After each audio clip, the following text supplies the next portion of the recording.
Thanks to the supporters of channel member Jack Watson. I realise I didn't mention this bit until the end of yesterday's video. And I know some of you rascals don't watch right to the end of these videos. We're doing this 5 days a week, Monday to Friday, 4 o'clock. That's why you got another episode today. Daily Barcelona videos. Lovely, lovely stuff. Hello and welcome to part 2 of Rebuilding Barcelona. I'm Kevin. Coming up on today's episode, we have our first 2 games of the new La Liga season. We're at home, against Alaves and away against Celta Vigo. If you missed the pre-season ambling about, make sure you check out episode 1. Also, episode 1 contains links to the database and all that kind of good stuff if you want to be able to play along with this save as well. But today, everything gets underway. We need to get started with the squad that we've got because we've not been able to make any transfers in this first transfer window.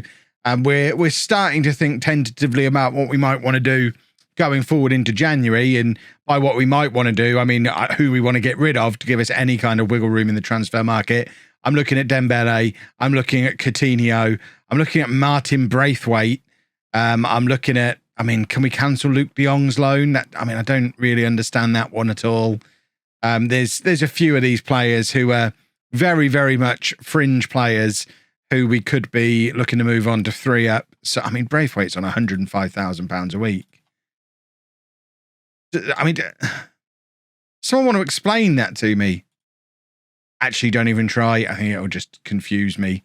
But this is the team that we're going to put out there for our first game of the new era, the post-Messi era, the Gerard Piqué era. He's our new captain.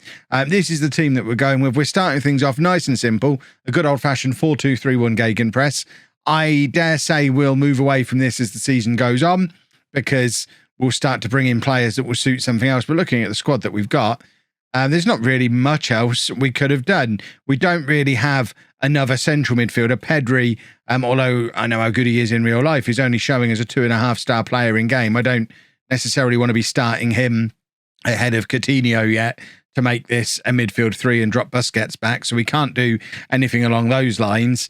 We can't really do... I guess there's an argument we could do a second striker. We could put Memphis Depay in the team up alongside Aguero and maybe do like a 4-4-2, a 4-2-4 kind of thing. But I've done 4-2-4 in both of my series that have been going on lately, and I'm trying to save you from the same tactic over and over again. And plus, Coutinho on his day is probably better than Depay on his day.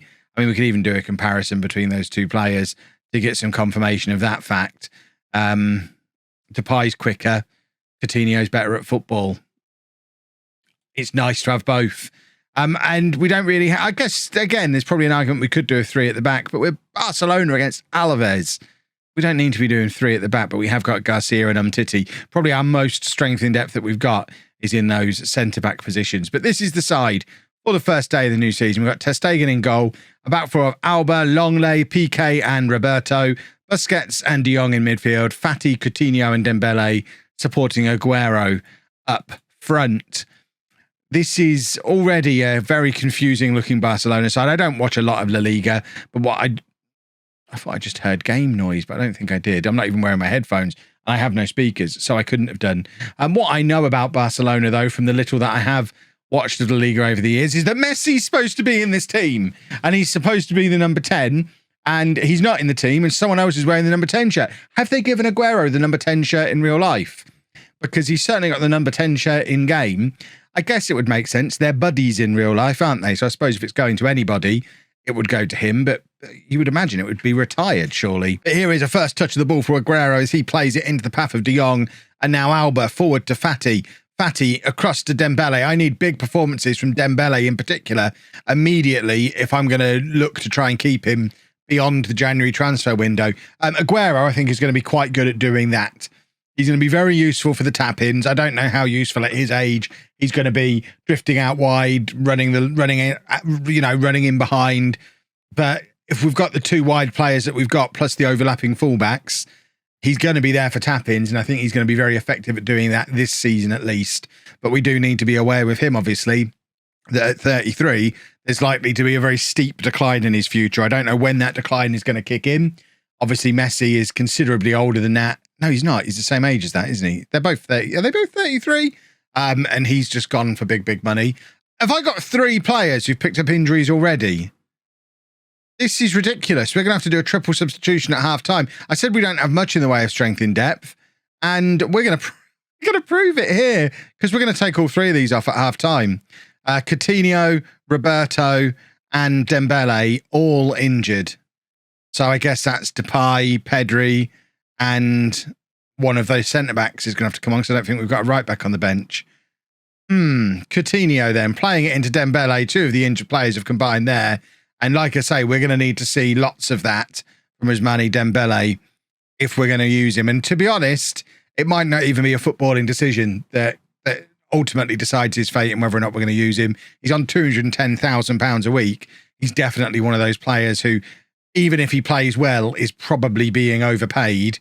And we could probably bring in someone who'd play as well on less money. And that's the kind of thinking that we need to start doing. I cannot believe we picked up all these injuries in this first half, though. Can any of you not play right back?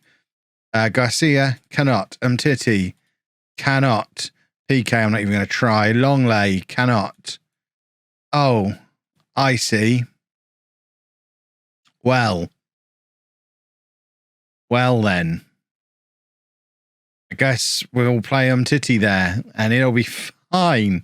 Dembele for Depay, and then Pedri. Pedri can play. We might actually do it this way around. Pedri can play there.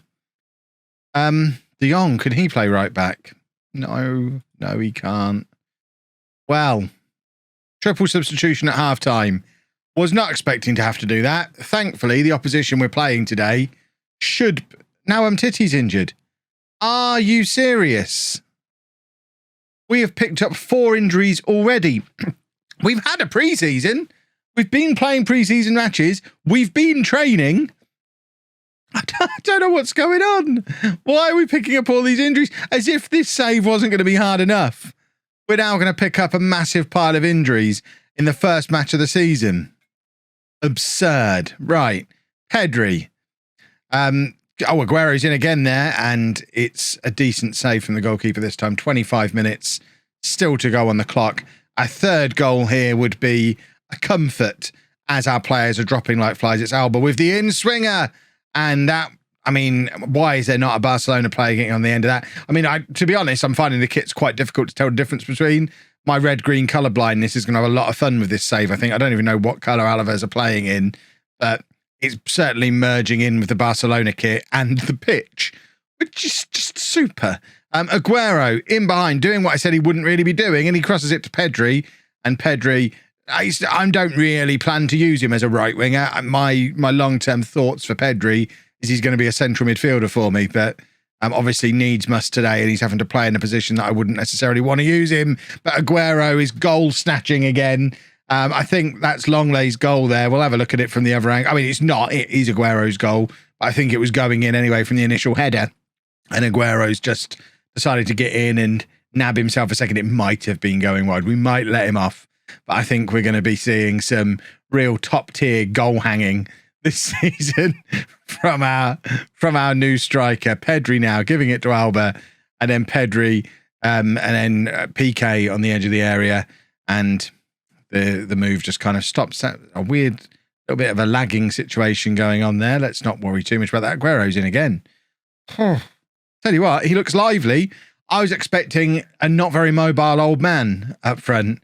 As it is, I think we've got Sergio Aguero, like the real version of him. Because remember as well, we're starting this in 2021. This isn't. He's a year older than he is typically at the start of FM21 because we've done that extra year. So I was expecting him to be deep in decline by now, which I think is what you normally see happen with Manchester City. I've not noticed him knocking, like when I did my Leicester save way back when at the start of FM21. I don't ever remember Aguero being a threat. So I don't think he was playing for Manchester City, but clearly he's still got something to offer. Fatty is in behind now, plays it back to Alba, who, I mean, that looked like he'd been fouled there, but it ends up back with De Jong, and then Busquets to Alba, and it's back out to Alba again. I was just checking that is Busquets with Sergio on his back. It is, isn't it? So that's going to confuse me. Oh my word. De Jong. With an absolute screamer. Glad I didn't put him to right back. Tell you what, first day in charge of the new club, we've played well. You probably can't read too much into it based on the opposition that we're playing and the fact that we haven't had to start the fire sale of players yet. Although, remember, in real life, they've lost Messi and Griezmann at this point. So it's not like nobody is left. But then, I guess, on the flip side of that, Depay and Aguero have come in. So the squad was always going to be enough to get past a team like this. Longley looks like he's going to be a threat from these set pieces. We've been very good from the set pieces. And Memphis Depay with lovely set piece delivery. And Longley looks like a big, big threat. I don't know if it's just the guy that he's marking isn't very good, because I don't remember him being particularly tall. My instructions have got us aiming at PK, and I don't think he's got anywhere near a corner. So I'm not really sure why it's consistently him getting on the end of them. But most importantly, we've just won 5-0. Let's check how badly injured everybody is. So Umtiti's going to miss 4 to 6 days. Roberto 3 to 5 days, Coutinho 1 to 3 days, Dembele 1 day. I say to all 4 of you, you probably didn't need to come off. We need to do, is there a training option for just stop being whiny and playing on when it's only a slight knock? Is that something we can put in here? Physical. Doesn't seem to be a physical stop whining option. That's something we need for FM22. Oh, despite all the injuries in the first match, we have managed to name an unchanged team for the second game. The only player dropping out of the squad is Umtiti, who's not quite fully fit, despite having no noticeable injury. He's just not fit because he didn't train all week. But other than that, the team is the same one that you've just seen score a big old pile of goals. Got to give a squad number to this guy, Alex Collado, who, I mean, doesn't seem Barcelona standard to me, but we've got a really small squad. You saw then just how few players we've got as bench options. If we'd have lost all 4 of those players who got injured in the last game, we'd have been raiding the B team or the under-19s to fill the bench, because we have a really small squad as it is, and we're still £600,000 a week over our wage budget. Not only do we need to get rid of a few players to be able to buy, I think realistically we have to get rid of pretty much anybody earning over £100,000 a week and rebuild with cheaper options. If we go with young, cheap options, like I keep looking at Ansu Fati at £70,000 a week, that's the kind of player that we need. A young player who's not on 6 figures every week, certainly while we're rebuilding the finances. And then I guess we've got 4 years until the finances recover. If we can just survive on very young players who aren't earning a lot of money but are very talented for those 4 years, we then leave the club in pretty good shape at the end of the 4 years as well, because some of them will be hitting their prime or getting close to it and probably ready for their big contract at that point. That's the plan. Don't know if it's a good plan. Ansu Fati's just scored though, which is nice. One of my former boys from the Streamer Showdown. I think he's the only player in this. I think, in fact, no, I've used Jordi Alba in the Streamer Showdown as well. Oh, and PK, of course. There's quite a few of these that I've used in the Streamer Showdown over on Twitch, which apparently is back soon. Watch this space. Apparently it's back soon. There was a tweet the other day. I think it literally said, watch this space, and replied to somebody saying, when is the Streamer Showdown back? Or something along those lines. So, yay. Like the sound of that. Coutinho playing it forward from the free kick. We were very good at set pieces in the last game, less so there. And now we're left with Longley out wide on the left. But I tell you what, it's a lovely cross. And there's that man again, Sergio Aguero. Do we think all of his goals are going to be from inside the 6-yard box? I'm not against that happening if we get the ball into the 6-yard box enough. I mean, we had, was it 34 shots in that first game?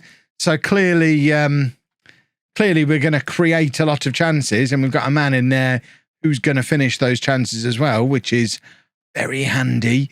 But it does leave us being a little bit one-dimensional. And if he picks up an injury, can Depay play there? Because he's 33, remember, Aguero. Can Depay play there? Can Braithwaite play there and do the same job? No. But we've got Luke de Jong. That's all we need. Why did they sign him? Why did they sign him? Aguero scores 3-0 on 20 minutes. This, I think we already knew, is a very good first 11. Is it going to be good enough to win the Champions League this year? Probably not. Sadly, doesn't have the strength in depth. Having to rely on a 33-year-old striker as the only proper striker at the club probably means we are going to have some sticky patches as the season goes on. The real challenge, though, isn't necessarily going to be, can we win the Champions League this year? It's, are we still going to be competitive in the Champions League in 3 years' time after we've gone a long way towards fixing the club finances? That's the special sauce to this save. It's a little bit backwards. We've got a great team that is already pretty good, but we've got to disassemble it and build another one for less money rather than do it the other way around, which is usually what we'd do. Take a rubbish team, make them better over time, and it's all in one direction. It's like I say, it's a very unusual save. I don't know if I'm going to be able to do it. I've never really done anything like this before. But then, I am very, very good at financial management when it comes to Football Manager games. Those of you who've been watching my videos for a long time will know that my financial management is always just spot on, brilliant. So I think I'm a qualified financial advisor. I'll have you know, I haven't practiced for like 15 years, but I do have financial planning qualifications. So if anyone's going to turn this around, it's financial advisor Kev. So let's not worry, boys and girls. Right, 3-0 up at halftime. I don't really know how good Celta Vigo are. I get the feeling, based on these first couple of games, that La Liga is one of those leagues where there's a handful of teams that are pretty good, a handful of teams that are all right, and then a bunch of whipping boys. Like I say, don't watch a lot of La Liga. Is that a fair description of what La Liga is like in real life? Let me know down in the comments. And if that's the case, I'll probably focus less on showing you league games and maybe just pick out the big ones and the Champions League games, because the real focus of this save is how we're doing generally over time as a club and how the finances and the transfers are progressing. It's not necessarily a save that's about the day-to-day, like, results on the pitch, like match to match. Right, we are going to play Pedri there, and I want to put... Can Fati play on the right wing? I think he can. So if we put Depay in there, Coutinho can go out to that side, Fati onto that side, Pedri can slot into the Busquets role, which might be his long-term role because Busquets earns £275,000 a week. He has got 2 years left on his contract, but I think just like anybody on that kind of money, we are potentially listening to offers. And those of you who watched Non-League to Legend this year and saw me use Pedri at Arsenal and got very frustrated when I played him as a deep line playmaker on defend, I know he can play there in that role.